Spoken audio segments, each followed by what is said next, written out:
Akeho, Wasi Ogman Hey man KOFI. Last few episodes we saw how the matrilineal side overgrew. It crushed the true Truwan patriarchal roots and manhood entering the underground. The Soraya got replanted, rooted deep in key spots of inland Formosa. Truwan, on the other hand, cut off the Tungning line, yet stood tall as the motherland. The heroes this time in the underground still guarding the coast, holding to that secret treaty. No Qing soldier, no Qing settler sets foot on Formosa, or the war breaks loose again. Qing can claim in written history whatever way they want, since Truwan did not have a written language at that time. But let me rant a little and get it out of my chest. All this has been at the cost of our culture, our land, our people. From day one, what came to us was genocide. And that genocide hasn't stopped. It's still here, still breathing. Look around the massive single language on our streets, the signs on our shops, the government papers, even the daily habits and organized crimes, all soaked in the culture that wanted to demolish our originality, a constant invasion, a slow motion erasure of the real origin. Our motherland is dying, critically, on life support, terminal condition almost into the end of our true origin. Tens of millions of our own bloodlines blindly bow to China as ancestor. Yet 90% of Taiwan's population can't trace a single line back to China. They live here, in their own motherland, but lost ties to their true ancestors and took someone else's as their own. Understand nothing about the essence of Gaia above them. It is perhaps their naivete, or would you call that the stupidity is everywhere and almost nobody dares to face it. This leads to a whole lot of other related social, personal, and family problems. Bad news is, for Taiwan today, it progressed into a serious national security threat. And almost nobody dares to face it. Goddamn Ghost Island and never seen such rootless kind of population on Earth. This leads to a whole lot of other related social, personal, and family problems. Bad news is, for Taiwan today, it progressed into a serious national security threat. You ancestral thieves, the owners are coming to claim it back from you. Will take you and your land, your home, and everything you own on this very land that you never admit that your ancestors are coming from. Oh my God!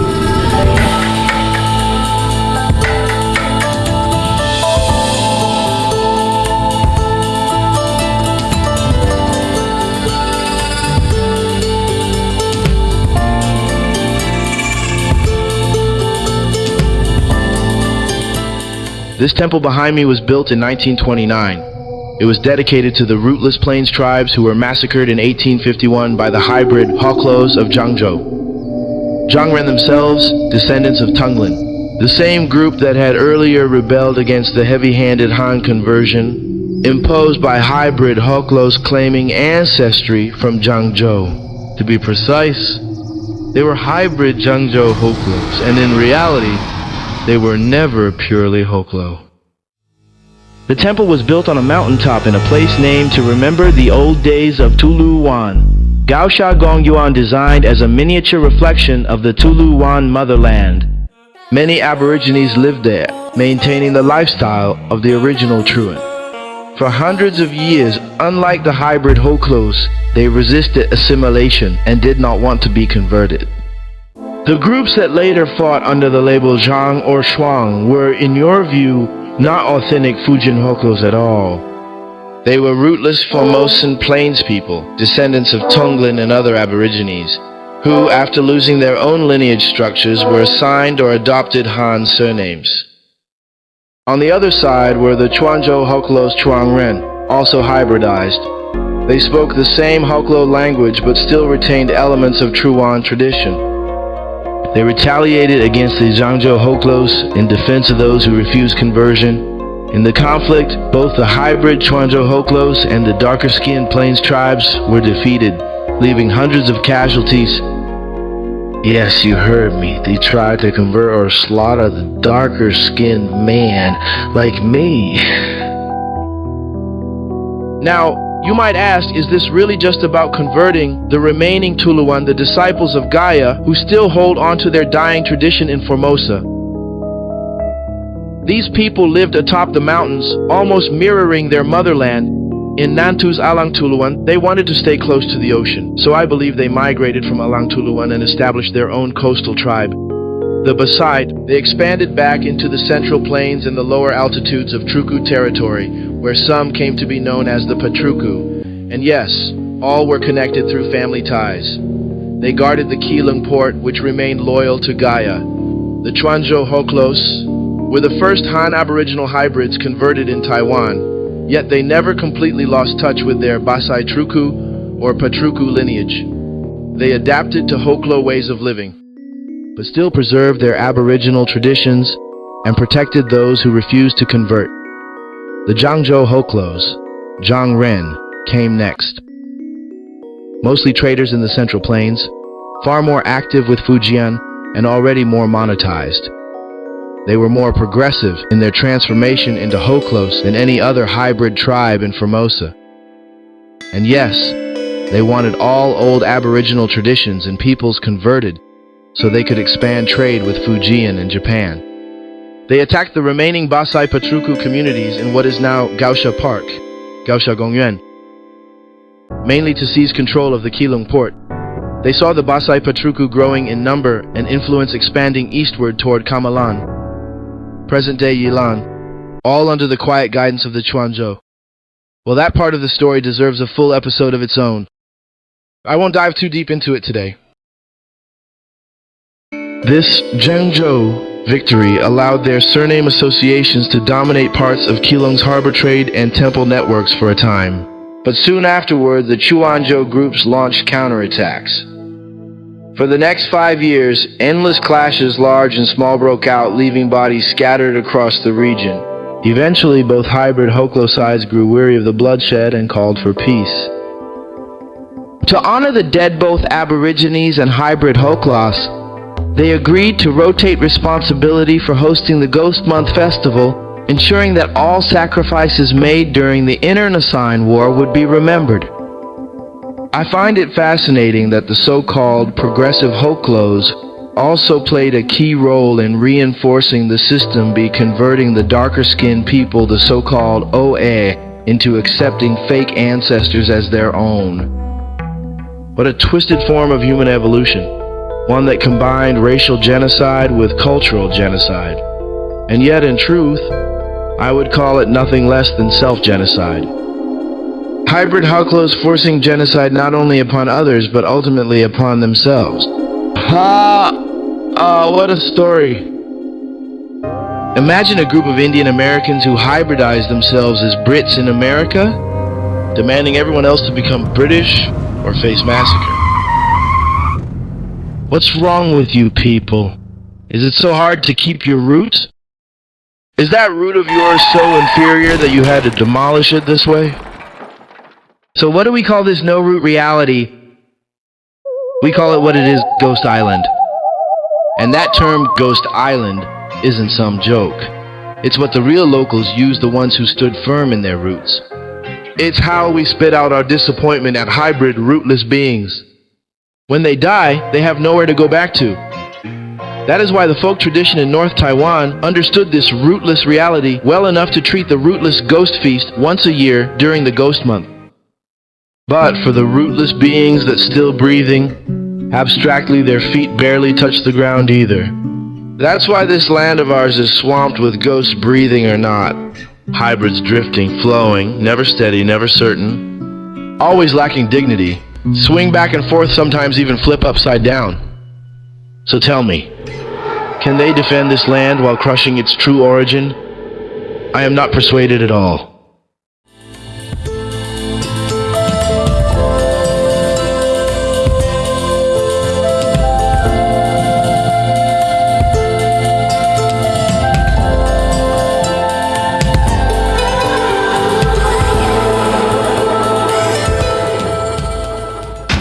What they teach you under the current school system is cultural genocide brainwash to make you believe your ancestors came from somewhere else.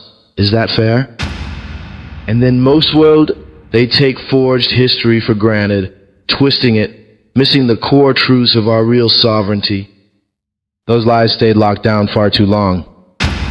Mainly because human ignorance, blinded by choice, refused to think critically, take things for granted, and without technology, there was no way to dig out the real truth. Maybe the myth of China's so-called filial piety is what keeps those rootless ghost souls on a forever milk feed. But tell me, why does God show so much favor to the rootlessness, while the truly rooted are left struggling just to be human? Confucianism only taught you to obey. It enslaved you to seniority, leaving no room to think, no freedom to respond to truth itself. The false beliefs persist simply because they told you so. Why the hell is being older, even just a year or two, treated like law with the social norm in this society? This Chinese Confucianism is leading us straight to death row.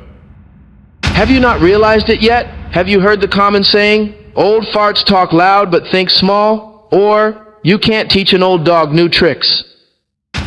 If being critical is socially unacceptable in Taiwan, then our people are nothing but very good slaves, am I right? Even most of those rootless, ghost-like beings, their parents and grandparents weren't even sure who they were. I don't blame them, not entirely. They chose to play it safe, to stay subtle, never certain, whether they were this or that, always evasive. The slowest racial genocide I've ever seen. Some are even racial and culture suicidal.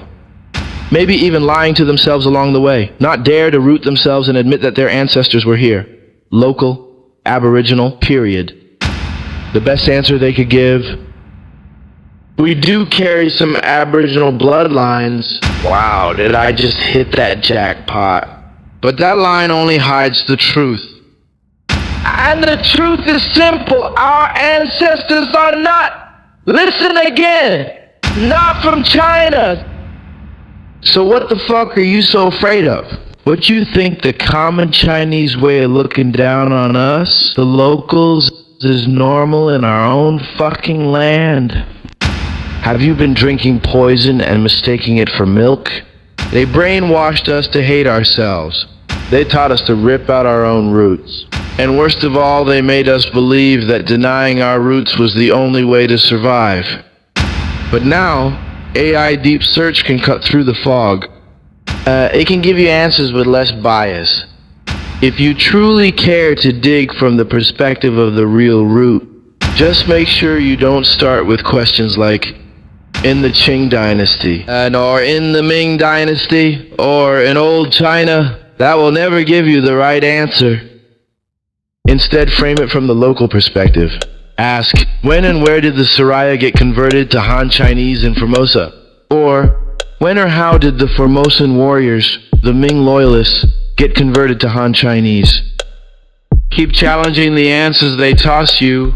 AI will dig deeper for you. Always ask from the ground up, from the people who live here, not from the ruler's script, not from the lying, sugar-coated textbooks, not from Google, not from any search engine. Find your truth the sacred way. Yoga your way through the roots, for the sake of yourself and the ones you love.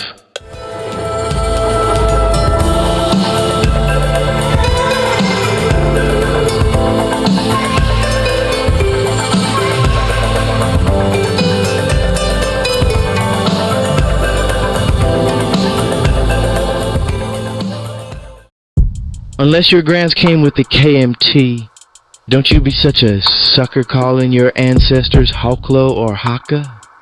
Cause saying that's just dumbass talk. So long we swallowed their lies, believing we were what they told us we were. But deep under our skin, the truth kept burning, something was way off. If we were the same kind, why did the KMT hit us with discrimination from day one? And now their boss, the Red China, wanted us all slaughtered and leave them the one and only, our island? Or maybe just our island plus the entirety of TSMC. We should be all gone, all killed, all disappeared, all because we oppose to be Chinese? Why did your parents speak one tongue, while your grandparents spoke another? If we're local, then tell me, why the hell are we stuck speaking Fukienese or Hakka and Hebei Hua? Languages shipped in, not born from this soil? Why are the true locals labeled indigenous, while we're stamped as Han Chinese with no trace of ancestors in China? For 350 years, 8 generations, we've played along with someone else's dividing games, their territorial tricks, which most of you got sucked into that. And now look, Formosa, Truwan, the real Taiwan is fucking dying. Truwan especially is already close to none, only left with that tip of High Mountain Village and some descendants that knew about. What about Gaia? I will say more where Gaia is now, if NVIDIA GPU allows. Sadly, it played as if only the rootless survived, shifting like ghosts, nodding along to someone else's rules. Letting others decide what we do and how we live, who our ancestors should be on our own land. Excuse me for being direct, but if this isn't cultural and racial genocide, then what the hell else do you call it? In China, villages and family fields stand for centuries living proof of every migration. If your ancestors were really from there 350 years ago, the trace would still be there. After late President Chiang Ching-kuo lifted the ban on visiting China, KMT descendants rushed back to their so-called hometowns. The hope we like to see was simple. They'd visit, stay, and finally return home for good, but that only happened halfway. And the second generation? Bitter. Bitter that their fathers got dragged here by Chiang Kai-shek to Taiwan while taking all the good benefits, compensation, giving lands, properties, etc., etc. So these farmers, illiterate peasants, just bodies, to pad the KMT numbers. Now, they are heroes, despite they never really fought in war, but only being called heroes by suppressing the people in Taiwan. In no time, KMT dressed them up, labeled under so-called high-class out-to-province group. Yeah, right! So what then? Did they actually miss the slavery back in China? Or do they really believe they crawled out of chains, found a little dignity? That's right! And now what? Try to chain the locals instead? Tell me, why have I never seen anything superior about being Chinese? Yeah, let's go! That bloated, narcissistic spirit spreading across this island like a plague for more than 70 years. Dragging along the local hungry, rootless ghosts like there's no tomorrow. Shame on KMT. You people polluted our land, ruined our souls, and break our family ties and disturb the hell out of good human nature. Yeah, right! I'll tell you this straight. If this ever needed to turn into a huge brawl, we'll send them back to the own daddy's land in a heartbeat. Back to the slavery life. Back to their own ancestors' footsteps. Back to the place they belong from the start. Yeah, let's go! Have already spelled KMT KMT. KMT 户群构党。阿拉不够，下西下井。Yeah, right! 阿拉够下西下井。阿拉不够下西下井。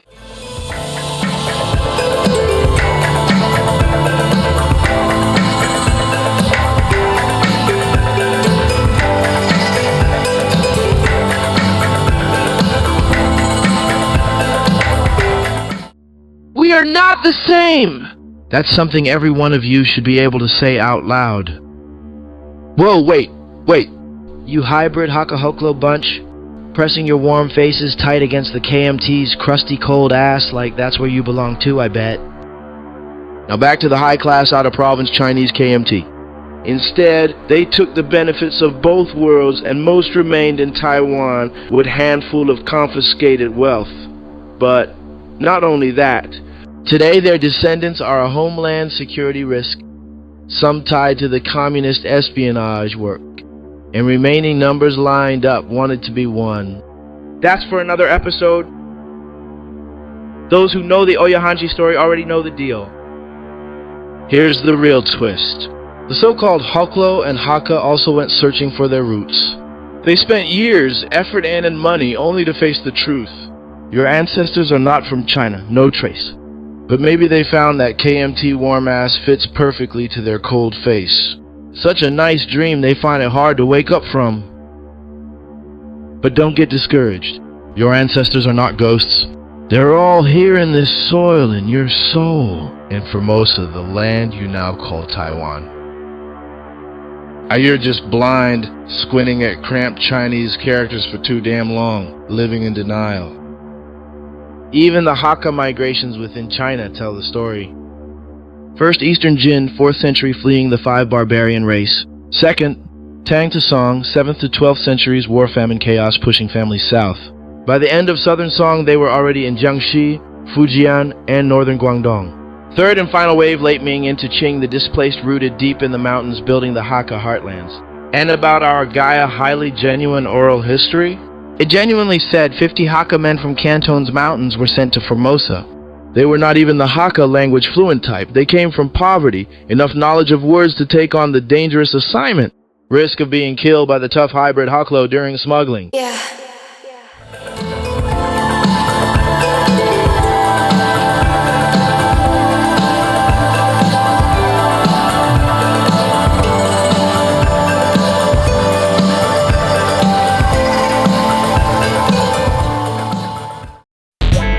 Okay, now guys, back to square one. This episode once again got carried away with so many oral history details to tell. I was so busy counting the leaves that I forgot I was standing in the forest. Originally, I was going to jump straight into the rootless ballot, diving into the mathematical side of why we have over 6 million swing voters in Taiwan. I must say the process itself was straightforward, at least for me. But the result was astonishing, because I truly felt that Gaia was guiding me through the process, helping me uncover the answer. In the next episode, I'll go straight into the scientific formula and real sociological patterns that support those numbers. Alright then, once again, I don't want each episode to load too heavy. So I'm out of here for now. 我先来照啊